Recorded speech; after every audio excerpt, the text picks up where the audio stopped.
கைல்ஸியே இன்னைக்கு எஃப்சி எப்படி போச்சு என்ன நடச்சும் பார்ப்போம். இன்னைக்கு எஃப்சியில் என்ன காட்டுறாங்கன்னா கையில் எழிலும் சமையல் போட்டியில் அடுத்த ரவுண்டுக்காக வீட்டில் இருந்தே ப்ராக்டிஸ் பண்ணிக்கிட்டு இருக்காங்க. அதுக்காக சர்க்கரை கிழங்கை வச்சு ஒரு டிஷ் பண்ணுறாங்க.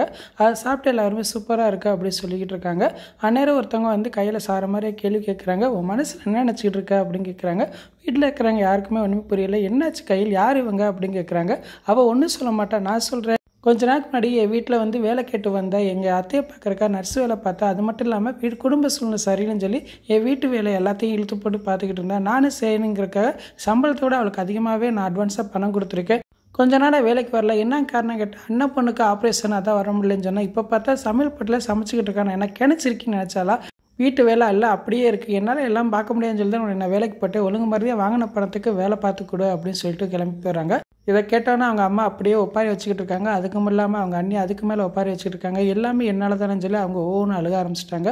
பார்க்கும்போது ஏதோ ஒரு இளவு வீட்டில் நடக்கிற மாதிரியே இருந்துச்சு. அந்நேரம் ஒரு மியூசிக் கொடுக்குறாங்க. அதை கேட்கும்போது தாங்க முடியல, அந்தளவுக்கு இருந்துச்சு.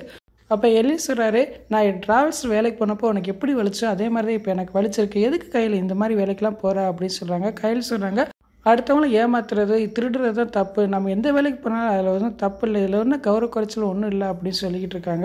அப்போ எலி சொல்கிறேன், நான் திருப்பி ட்ராவல்ஸ் வேலைக்கே போகிறேன் அப்படின்னு சொல்கிறாங்க. அதெல்லாம் வேணாங்க எலி, நம்ம தான் இப்போ சமையல் போட்டியில் கலந்துருக்கோம்னா நிச்சயமாக நம்ம ஜெயிச்சு மூர்த்திக்கு ஒரு ஹோட்டல் ஆரம்பித்து கொடுப்போம். அதில் நம்ம உழைப்பை செலுத்துவோம், நிச்சயமாக நம்ம முன்னேறுவோம் அப்படின்னு சொல்லிட்டு இருக்காங்க. பிறகு கையில் பழசு நினச்சி ஃபீல் பண்ணிகிட்டு இருக்காங்க. பிறகு எலியில் வந்து திருப்பி ஒப்பாரி வைக்கிறதுக்கு ஆரம்பிக்கிறாரு. அப்படியே எபிசோட் முடிச்சிட்டாங்க. நாளைக்கு எபிசோட் எப்படி இருக்கும் பார்த்து பேசுவோம். இன்றைக்கி சீரியல் இளவு வீட்டில் உட்காந்துருக்க மாதிரி இருந்துச்சு. அந்தளவுக்கு எம்பே சோகமாகவே கொண்டு போனாங்க. நான் நினச்ச மாதிரி நீங்கள் நினச்சேன். நான் வீடியோக்கு லைக் கொடுங்க. தேங்க்யூ.